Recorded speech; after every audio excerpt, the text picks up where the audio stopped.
వరుణ్ చక్రవర్తి మన 140 కోట్ల మంది భారతీయులకి జెండు బామ్ కొనుక్కునే పని లేకుండా చేసిండు.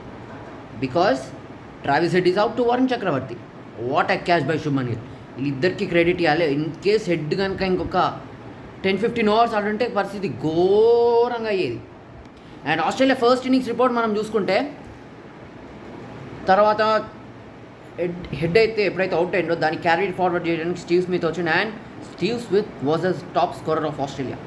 73 రన్లు, 4 బౌండరీస్, ఒక 6, 97 బాల్స్.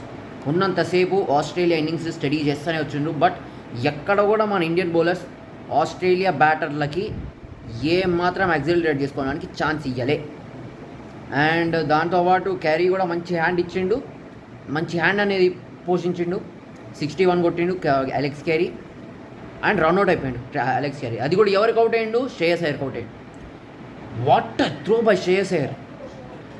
క్యారీ ఫస్ట్ రన్ ఉరికి, ఆ తర్వాత సెకండ్ రన్ కోసం ఎప్పుడైతే ట్రై చేస్తాడో బాల్ ఇసిరి కొట్టి డైరెక్ట్ స్టంప్స్కి. What a throw. అది అంత అద్భుతమైన ఫీల్డింగ్ చేసింది కాబట్టే మనం ఆస్ట్రేలియాని 264 వరకే ఉంచగలిగినాం. అండ్ ఇప్పుడు మన టార్గెట్ ఈస్ 265.